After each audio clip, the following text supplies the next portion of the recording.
It is Wednesday, the 30th of March, and very, very excited to have everyone here today. We have got a lot to go through, so I'm not going to waste too much time easing you in. Hopefully that countdown, if you were joining us on Facebook, eased you in. If you're live on Zoom, then get stuck into the chat or the Q&A. Let us know where you're from. Throw us any questions that you've got so we can get started. Now, before we get into it, as always, I just want to have a little bit of a thought starter for you out there. Now, those of you that joined before will know this. Those of you that is your first time, welcome. But I can guarantee it doesn't matter where you are in your journey, you would have suffered from this same problem, because time and time again, people are always asking me, how do they buy a home that they can afford, that is right for them, and will add long-term value to their life without making a mistake? So it's a really, really simple principle. And I can guarantee all of you out there must be nodding your head saying, yes, no, I've tried that. That's where I am right now. Whatever it is, this is the age-old problem. And it is always going to come around, because buying a home is a really, really big purchase. It's not something that you can go and just take back to the shop. So, you buy a new jumper, it doesn't quite fit, you can take it back and get a refund. You can't do that with a home. So people really, really struggle with this. And it's something that can be hard for a lot of people to work out how do they move forward. And what happens is they end up doing nothing. Okay. Now, it's okay, because there is a solution. And that's what part of today is all about, is we're wanting to help you understand so that you can actually take back control and put that solution out there so you don't suffer from that problem. Now, I'm not going to solve it all for you today.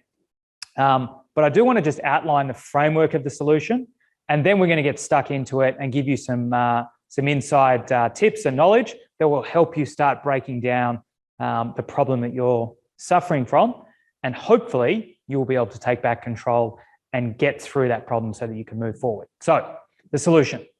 It's a framework that I built up over the last 2 decades, and it's a really, really simple framework. There are 3 pillars, okay? The first one is find. So how do you find the right home? Whether it be location, whether it be the mix, how do you get the right type of home for that particular location? Do you buy it off market? Do you buy it at auction? Should you get an apartment? Should you get a freestanding house? All of those things are involved in find. And I think for most of you out there, you kind of know how to do that. Now, sure, there's plenty of pitfalls, because we know that the golden rule of real estate is location, location, location. But that's relatively straightforward. The second one is finance. Now, for a lot of people, they spend all of about 2 minutes thinking about finance. Now, the great thing about buying a home is that it's one of the few assets that you can use other people's money. So that is whether it be mum and dad, friends, aunties, uncles, any kind of relative, as well as the banks. So it's great, because it is a very, very straightforward process. But if you don't get it right, you can really set yourself up for some failing. So really, really important that you get the financing aspect correct and you get it done right from the first time. Now, the third pillar is manage. Now, for those of you that might be investors on the line today, you'd be traditionally thinking about, who's going to collect the rent, who's going to find me a tenant, how am I going to take care of maintenance? And sure, that's manage, but it's more than that, because it doesn't matter whether you're an investor or it's actually a home that you're living in. Manage is, how are you going to take care of that asset as a whole?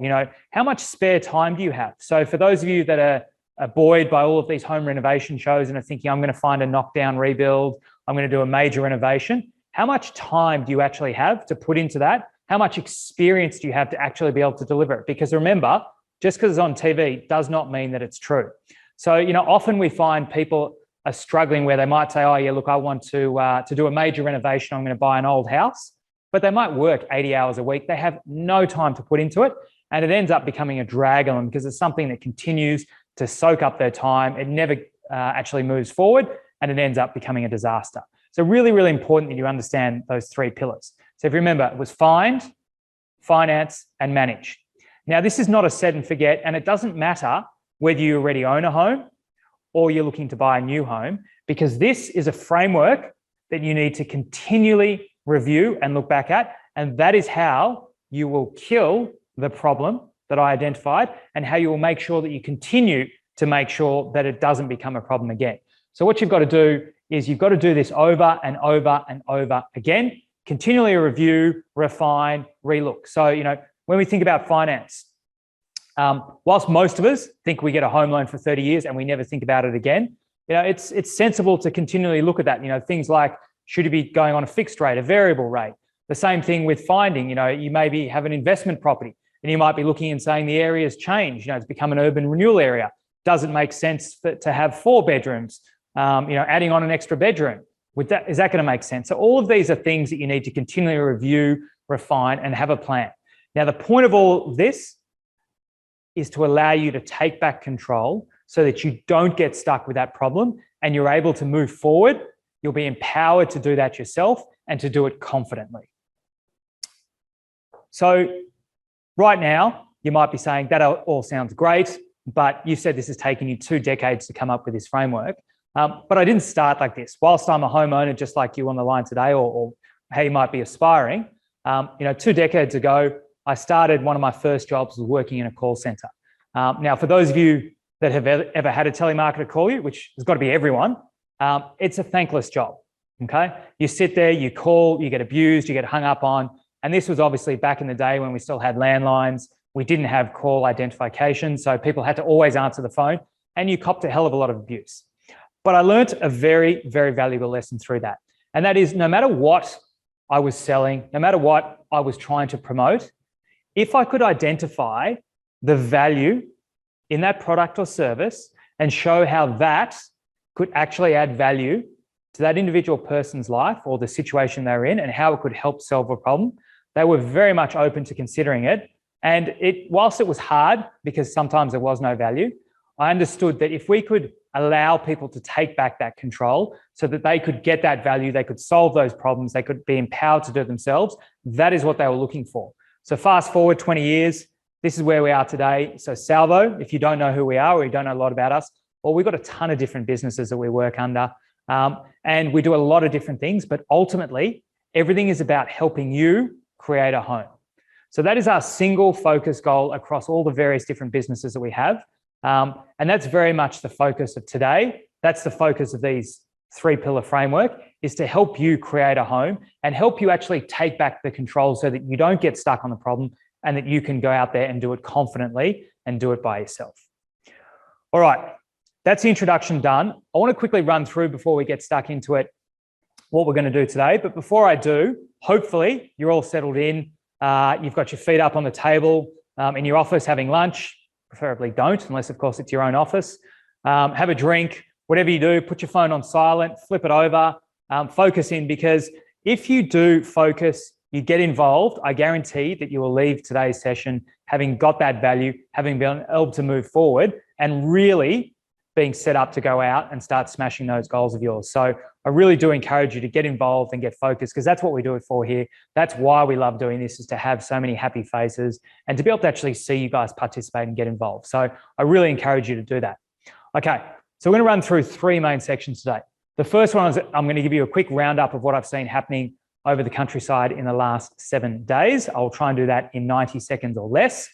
Second is, of course, the big section where we're going to help you take back control. We're going to go behind the scenes, go in depth on a couple of the key products. This week, we're very much talking about upgrading. So whilst today will be value to any of you out there, whether you're at the start of your journey, looking to buy your first home, or all the way through to a seasoned investor, you'll get value out of today, but we're obviously going to focus and really target in on some of the key things to be thinking about if you are looking to upgrade your home. And that'll go for about 20 minutes, depending on how much the guys talk. And obviously, if I think we're getting a ton of questions and a lot of engagement for you guys on the line, I'll keep it going for a bit longer, or of course, I'll cut it short if it doesn't seem to be going anywhere. And then for most people, that's when you want to check out. But I ask you just to wait for another 5 minutes, because I really want to identify the path that we've gone through today and really where I see the next steps happening and where you can actually consolidate the knowledge that we've gone through today so that you can go out there and confidently move forward. And as I said, be on the path to taking back control.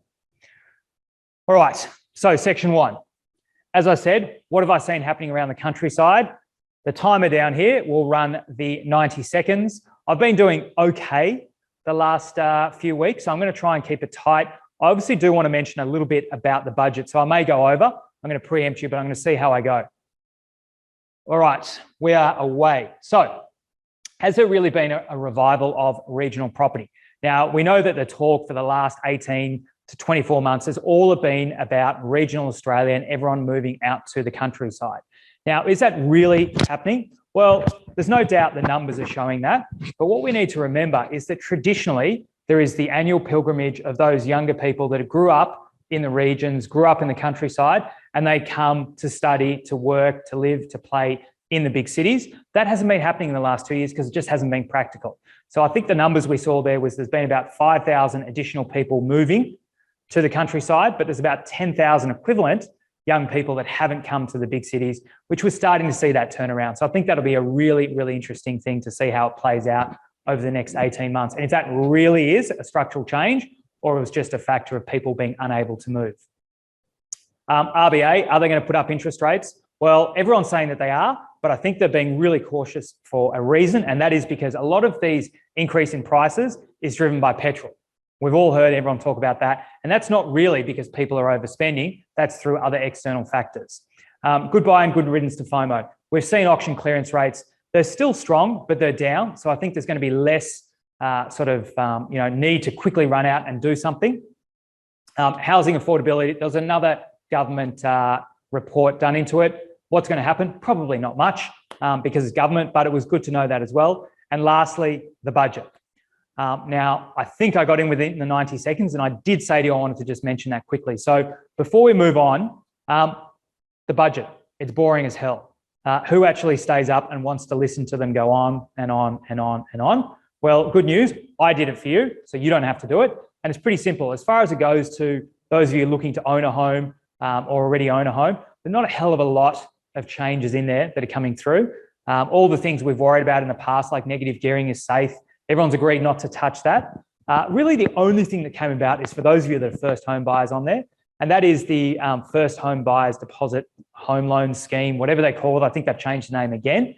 Very simple scheme. I think we've talked about it many times last year and at least once, if not twice this year, where effectively the government is going to guarantee your loan with one of the major banks so that you can borrow up to 95%. So that is, you only need as little as 5% deposit, and they will guarantee that home loan so that you don't have to pay lender's mortgage insurance. So it's a really, really great scheme. And I think the boys have done quite a few deals already this year with people getting there. In fact, I think every one of our staff members I was helping the other day has jumped onto that scheme. So that's really, really good that the government's continued to extend that. And I think they've offered another 30,000 or 50,000 places in that scheme. So that's really all I've seen in the budget. The rest of it is general, election vote buying. We could talk here for hours as to whether that's good, bad, or indifferent from the economy. But I think that's really all to worry about. If you're a first home buyer, jump onto that scheme if you need it, because it is a great thing. And don't forget, even if you've got a 10% deposit, it's a hell of a lot better to get them to guarantee that home loan so you don't pay that lender's mortgage insurance. Okay, so that's it for the news. I didn't want to talk about that budget too much, but I knew that I would. We're going to move on to the main section. So first up, I want to really talk, as I said, we're talking about upgrading your home. So,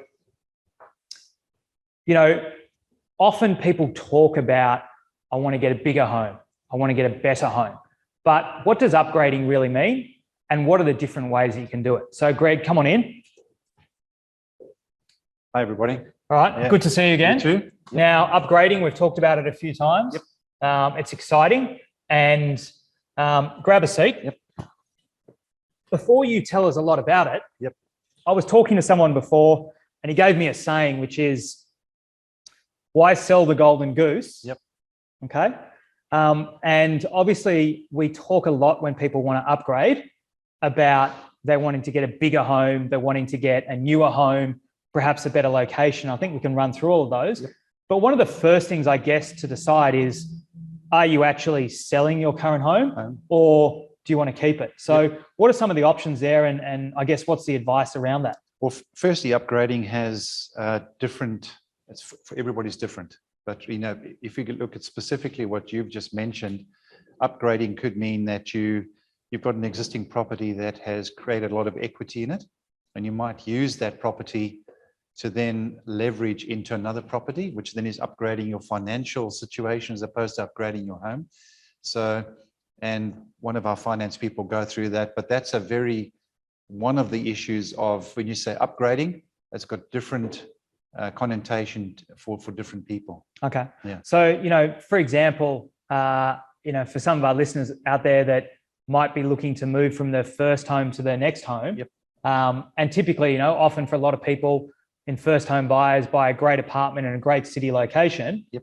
That's really, I guess, where you might say, look, if you can afford it, that will become a great investment property. You know it well. There's a reason why you bought it, and there's going to be others coming through that are going to definitely want to rent that. And if you can keep it and buy another place. Another property. And then you get, so that could be, if you're a first homeowner, we've pushed this before, is that instead of trying to buy that quarter acre block we talked about, is get something that is affordable for yourself, because that can then allow you at a later stage to leverage and upgrade into something else, but keep that as an investment property, which then helps you grow your wealth. Now, I guess for most people out there, unless they find a rich partner, it may not be practical. So they do need to sell to be able to upgrade. So, when we talk about upgrading, what are some of the things that people should be thinking about or looking at so that, I guess when we think about upgrade, we all think of, or I think of, Pimp My House on MTV, and it's big, it's flashy, it's gold, it's amazing. But that's not practical for most people. So what are some of the things that why they might consider upgrading, and what are they looking for? Well, again, upgrading can mean different things for different people. So you can get a person that they actually become what we call downsizers. So they've got this beautiful big home. So we call it upgrading. It's not kind of downgrading, and we've used the terminology where you go upsizing, downsizing. It's almost use the key phrase right sizing. Yep. So upgrading could be where you've got this beautiful big home, you're an empty nester, you don't need it anymore. It's a wise thing. Then you go, right, I'm upgrading, but I'm actually downsizing, or I'm right sizing into the right property for your particular needs. That's when you say upgrading, it means finding the right property for your particular circumstances at that particular time. So I guess, that's an interesting thought that, perhaps people, might be looking for, not necessarily a bigger home, but a better located home. Or better designed home, or as you say, a better location home. You might find someone has been living out, the terminology over here is called whoop whoop. Or sticks. Okay. And they've gone, this is just not good. Let's find something in a better location. It might be smaller, it might be a smaller property or an apartment. However, it's actually upgrading from going from in a crazy place to a far better location. So that even might be going smaller, doesn't mean that you're actually downgrading. Yeah. And I guess that's also, when we see people that, going from perhaps, a 1930s, 1940s, 1950s building into a brand new home and getting all the mod cons. Absolutely. Getting all that technology and the nice marble and so forth that everyone loves. So it's again coining that phrase, right sizing. So don't be afraid that, I'm going to something smaller means I'm downgrading.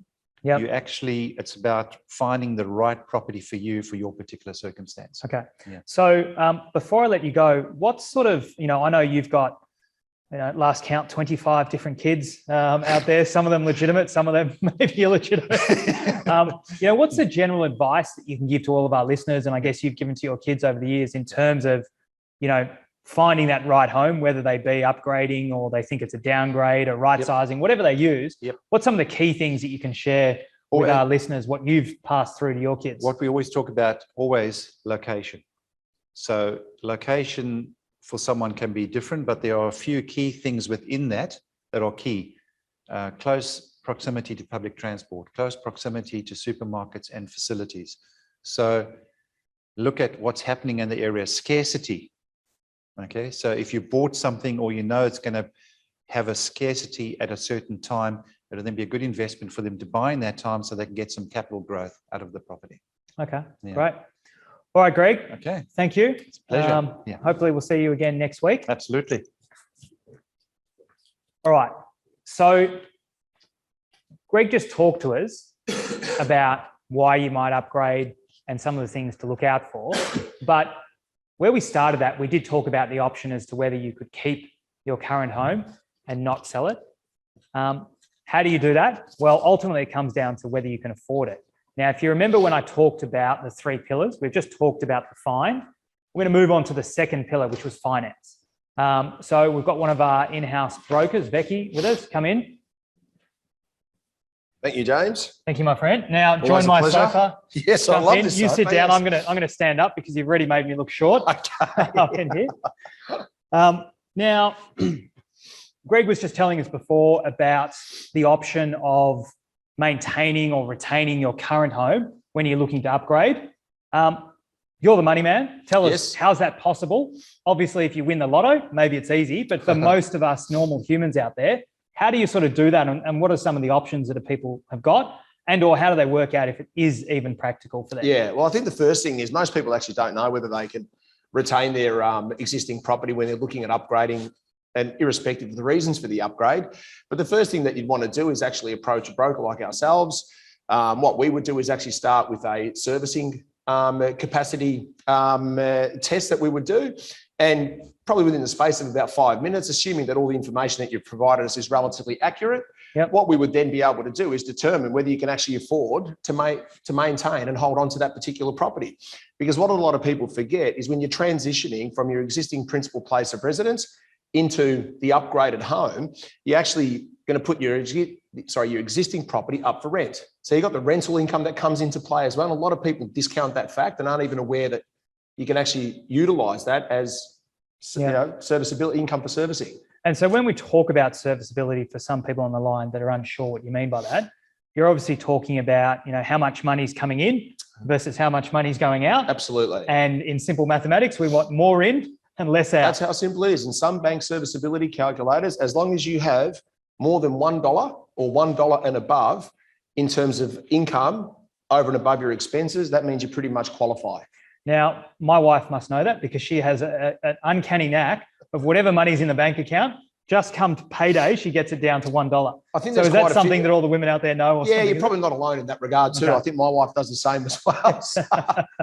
Okay, but it's all right. I can still get a loan because Absolutely. as long as it's $1. As long as she's maintaining $1 of excess funds, then you'll be fine. Okay, good. Now, what about if I've jumped the gun? Yes. And I thought that I could afford to maintain my current home, Yes. and I've gone and brought a new home. Yes. What are some of my options to get through this period? How can I perhaps do it without losing more hair, without sort of losing my sleep, or in the worst case, losing one of the properties? Well, that's a great question too, because that does happen a lot more than what you'd actually believe from that point of view. So most banks out there, they have a facility called a bridging facility. Yep. And in the event that you've actually acquired a new property, because it is a property that you desperately want, you have the ability to actually furnish the deposit because you've got some savings. But then all of a sudden you approach your bank to maintain or to retain your existing principal place of residence and servicing isn't evident. What we do is we put you into what's called a bridging facility. And that basically is a short-term loan for a period of about 6 months to give you the time to actually put the property on the market, sell the property, and then depending on the settlement terms, usually that 6-month period is enough. Okay. So that's sort of when you basically can't afford, as far as the banks are concerned, to have both loans, both properties. Yes. But they'll give you effectively a bridging loan, which is that temporary loan for that period to get you through so you can... Absolutely correct. Okay. Yeah, absolutely correct. And, when we talk about a bridging loan, is it more expensive? Is it, how does it sort of compare? Bridging loans are a little bit more expensive from a rate perspective. And you're probably looking at, if you're able to get a variable rate at the moment of, let's say, 2.2%, you're probably looking at about a loading of about 2% on top of that. So it's about 4.2% that you'll be paying or thereabouts. But keeping in mind, it is only a short-term facility and it serves a very, very good purpose because what it actually does, it protects your deposit. So if you've gone out and purchased a property for $1 million and you paid a $100,000 deposit, you'd be more than happy to pay that additional interest rate, which is really quite minimal, to preserve your $100,000 deposit. And I guess in some circumstances, all too often people pick up the phone and call us with only a week or two to go before they've got to settle. Yeah. There's no reason they couldn't take out a bridging loan. And then with our expertise or any broker's expertise, hopefully find the right product or the right bank that may be able to refinance For one of those sure. properties and they Yeah. can retain them both. Yeah, and product selection is probably one of the most important things at the moment as well. I mean, as brokers, from a compliance perspective, we always have to meet the client's requirements and objectives. And that's something that we go into in a lot of detail, and making sure that whatever product we're actually putting the client into, it meets their requirements and objectives.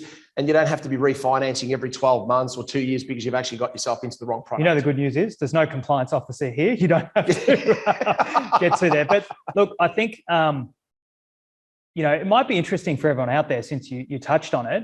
What are sort of, you know, the different types of products? Because I know, you know, we talk about having 28 banks on our panel. We talk about every bank having 4, 5, 6, 20 different loan types. Yeah. What are traditionally the different types of loans? I guess we've talked about a bridging loan. Yeah. But what are some of the different products that, you know, whether people are upgrading or not, that they could sort of consider, or they should at least understand that if the bank is sort of offering them something, that there are alternatives and why they might go. Yeah. And what I find too, what a lot of clients do is they hear these fancy terms like 100% offset. It's got redraw facilities and whatnot. But what we find is that probably 8 out of 10 people don't actually even use the products that are available within that particular loan that they've taken out, like offset. Offset is incredibly, incredibly valuable if you do have a good amount of savings in there as well. But you know, people are out there not knowing that they can get a much cheaper rate, which is pretty much fee-free, totally fee-free, but it's called a basic loan. So it doesn't come with 100% offset. Yeah. It may not have redraw to the full capacity. It's just a basic loan, but it suits their needs. And a lot of people are out there paying higher rates, paying a professional package fee of $395 every single year, you know, a $10 monthly fee, getting a slightly cheaper rate where they could be going and getting a basic home loan. So you got your basic home loans, you've got your variable rate home loans, you've got your fixed rate home loans. That's a very, very big thing at the moment. Yeah. You know, clients are asking us, and you hear us on the phone time and time again, should I fix my rate? And the difference between the two is a fixed rate, it just locks in certainty of your repayments for that fixed period that you take out. And hopefully there's no bankers on the line today. Yes. You know, one of the reasons for going to a broker is, I can imagine the banks are driven not so much by the customer, although, you know, they claim that they are. Yeah. So they're probably going to push you towards these products you talked about, with annual fees, with credit cards, with all these features. All the features, that absolutely. if you use it, great. It's fantastic. But often it's a little bit like the iPhone. How many features have we got? And Exactly you know, right. I use the phone, I use SMS, and I use my camera. That's about it. Absolutely. And I'll say one thing really quickly when it comes to professional packages.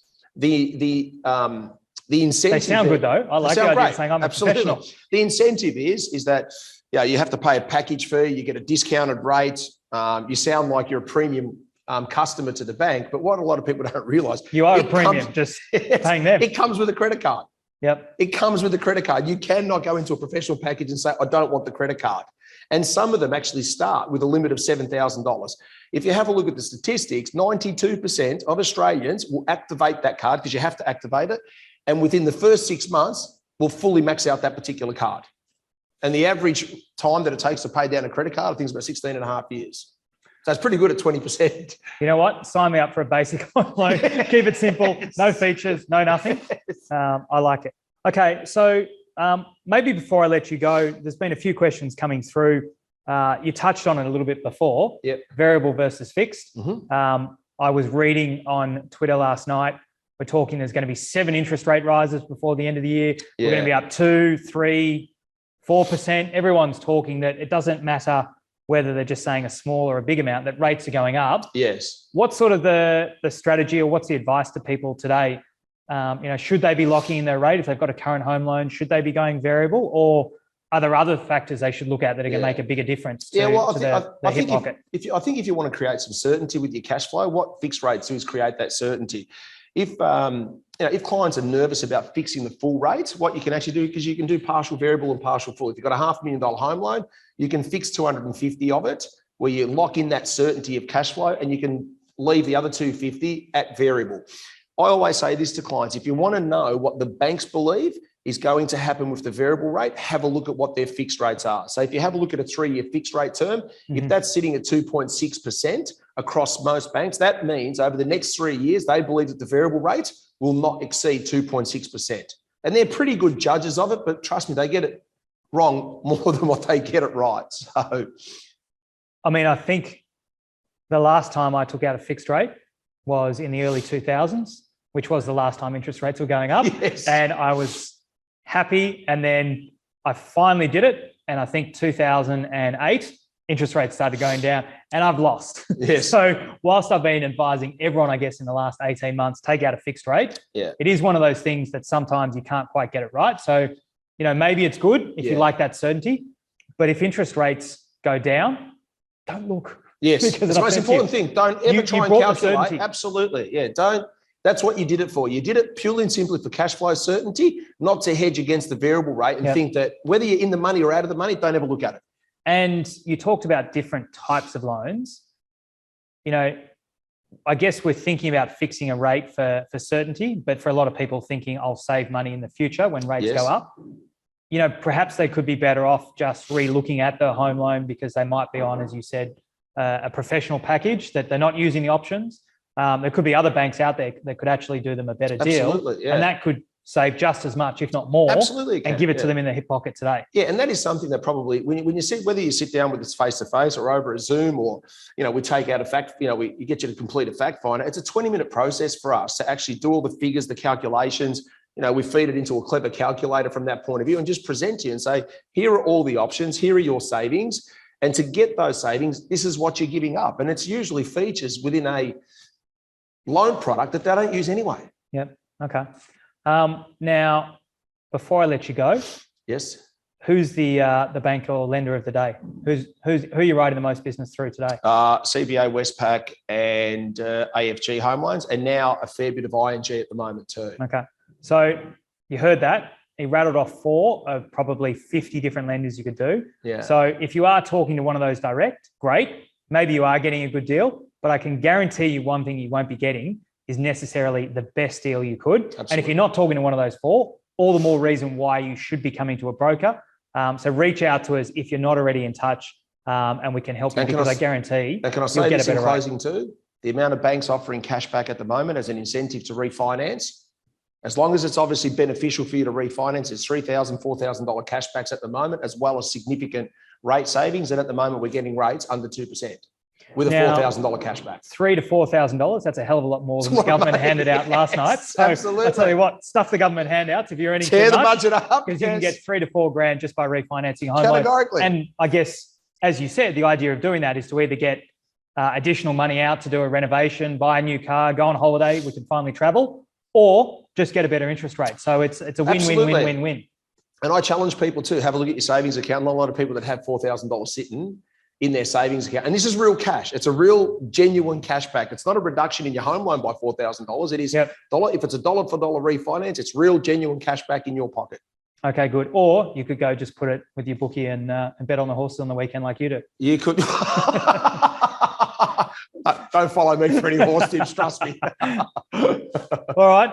Thank you very much. Fantastic. Absolute pleasure. All right. Good to have you back. Good to be on the Hopefully couch again too. That was Hopefully great. we'll get you back, earlier than the next 2 months. Yes, please do. All right. Good. Thank good. you. All right. Well, hopefully you all got value out of that today. As I said, it's really, really important to understand, as I talked about, the problem, the framework, the solution, but ultimately, how are you going to put that into play? Because at the moment, it's all talk. We had a bit of fun. We hopefully got a fair bit of information there. You understood a little bit more about some of those key topics. And hopefully, if you are thinking about upgrading, you got some real value out of that. And even if you're not an upgrader, I guarantee you probably got some good value if you did focus in on that. But where to from here? Well, remember, 2021 is the past. It's gone. In fact, it's gone so much, I think I've even got to change this slide probably next week. We're in 2022 and we're already a quarter of the way through. So if you really want to get out there and hit those goals, you need to actually have a plan and you need to be thinking about that framework and you need to know what you want to achieve. Now, for most of you, it is unfortunate because I tell you what you're going to do. You're going to do nothing. Okay? Now, what I mean by that is you're going to continue doing what you've always been doing. Now, if you're smashing your goals, you've got everything you want, you're happy with a new home you've bought, you've got a couple of investment properties, great, because things are going well. And I don't mean to be rude or anything. I'm really, really happy for you. But if you're not, just remember, if you don't make a change, don't expect a different result. So what I really, really implore all of you to do at a bare minimum is go out there, take on board the framework we've discussed. Think about what we discussed in the main section. Go back on YouTube, have a look at some of our other episodes. Focus in on some of those key areas within that framework that you need the most advice and support, and really go out there and implement it, make those changes and smash those goals that you've got for this year. But what I hope that some of you will do, in fact, I'd love if the majority of you would do, is you would go out there and you do the alternative and let us help you. Do it with us. So you remember at the top of the show, I said there's a lot of different things we do, but ultimately it is all about helping you create a home. So it doesn't matter where you need help within the framework, whether you need all 3 pillars or just one. You know, we were chatting with Becky there all about finance, and maybe that's where you need the help. Or maybe you've got that covered and you just need to find the right home. Or you might need help throughout all of them. You could be an investor and you could be unhappy with the way your property is being managed, and we can look after that for you. Whatever it is, we would love to help you. Now, we're not going to be able to help everyone. I'd love to say that we could help everyone, but ultimately, you need to be prepared to do some work. You need to understand the concept of actionable knowledge, actually building up that database so you can go out there, you can take that control and make those decisions and not get stuck in analysis paralysis. You need to be prepared to do the hard work, as I said, roll up your sleeves and take those actions. So if that does sound like you, and ultimately anyone who's still listening today, unless you've fallen asleep, that is you, because I can tell that you're connected, you've been involved and you're focused, then we would love to help you. Now, at the moment, I don't know a lot about you. We've had a great session today. I've seen a few questions on the iPad coming through, which I've tried to get answered by the guys. Perhaps I've got your name and a couple of details about you, but we don't know a hell of a lot about you. So I've thought long and hard as to how best we can help you move to that next step. And I know that for most of you, you'll say, I don't have time. Not sure if I trust you. I don't know. This sounds like a sales pitch. So I've thought long and hard, and I guarantee that if you can set aside 15 to 20 minutes in the next week, that you'll walk away with something that you can put into action straight away and get a couple of small wins, okay? So what I really, really would like to do is to meet up with each of you sometime over the next week. As I said, for at most 15 to 20 minutes, that is a tiny, tiny commitment. You know, most of you take that long to walk to your local coffee shop, have a coffee and get home. And we can do it over the phone. We can do it over Zoom. We can do it just face-to-face for those of you that feel brave enough to come out into the real world and meet up with us face-to-face. And we'll buy you a coffee. We can get a 2 for 1. And ultimately what we're going to do is just to understand a little bit more about you, talk about the framework and the pillars, and really see where we think we can add the most value to that journey. And it might be in all those pillars. And along the way as well, we'll identify a couple of key areas where we can immediately give you a couple of strategies that you can go and implement yourself straight away. So even if you decide that it's not a good fit and that you don't want to move forward with us, you'll still walk away with something that you can go and immediately implement and get those wins. So that's why I can give you that guarantee that set aside 15 to 20 minutes in the next week. It is the smallest possible commitment that you can make and still have a guarantee that you'll walk away with value. So if that sounds like you, how do you do it? Well, it's really, really simple. There's 3 ways. First one is you can jump into the chat and there should be a link there. Those of you that have joined on Zoom, you should have had your browser redirected to that booking page. Lastly, for everyone that has joined and provided their email address, I will send all of you a follow-up email after today's session with that link. So if you're not prepared or you're not ready yet to book in that time because you want to check your diaries, don't stress. I will send you that follow-up email. If you haven't provided us with your email, then jump onto, and you're joining us from Facebook, somewhere on the homepage or perhaps in the comments will be that booking link. So just jump on and you can use that link straight away to book one of those sessions. Okay, now before I let you go, I just want to close out the loop and remind everyone of a trip that I took in July last year. So those of you that live in Melbourne will know it is freezing cold here in July. It's like ice. The weather's not great. So I was very, very lucky to get up to Hamilton Island, which is a great part of Australia, and it was nice and warm. And I think we were there for about 4 or 5 days. Now, my eldest daughter, Isabella, she was 12 at the time, and she said to me, Dad, I'd love to go up to the top of that hill and watch the sunrise. Can we do that tomorrow? Now, of course, I said, no worries, I'd love to, darling. And we went to sleep that night. Now, I set my alarm for 4:45 to give us time to get up to the top of the mountain and watch the sunrise. Now, for everyone, you know that is one of the few things when you're on holiday, you don't want to have to get up early. It's tough. It's not what you're doing. You know, it's one of the joys about sleeping in. So when the alarm went off, it was that really, really annoying iPhone beep, beep, beep, beep, beep, beep. So what did I do? I did what I can guarantee at least 70% of you did this morning when it went off, and I hit the snooze button. 9 minutes later, it went off again. I looked around, no one was awake. I said, it's cold, I don't feel like getting up, and I hit stop and I rolled over to go back to sleep. Now, just before I did, I thought to myself, no, she was really excited, get up and do it. So I jumped out of bed, I woke her up, we ran to the top of the mountain, we got this fantastic photo. If you can see the joy on her face here, it was a really, really great time, and it was a special, special moment that for most of you with kids will know that it's a very, very short window you have to have them actually enjoy spending time with you. And it's something that I'll always remember, and it was a great moment for her. But what I learned from this, and what I want you to take away from this story, is that it is the people that are prepared to take the actions that will get the results. So just like how I found, I made this great memory and it almost didn't happen, but I took that action. I did what at the time seemed a little bit difficult or found it to be a little bit hard, is I got up, I woke her up, and we got up and we enjoyed that memory. So for many of you out there, you're probably thinking, yeah, I'll book one of those sessions later, or yeah, I'll do that next month, I'll do that next quarter, I'll do it next year. But just remember, it's the people that are prepared to take the action, to do what sometimes feels a little bit difficult or what you'd like to put off to another day, that are actually going to create the great memories, that are going to get those great results. So if you're looking to buy a new home, or you're looking to just upgrade where you are, or really just get a better outcome, then you need to take that action. Don't procrastinate any longer. Jump onto one of those links that I talked about, book one of those sessions and move forward, because remember, later equals never.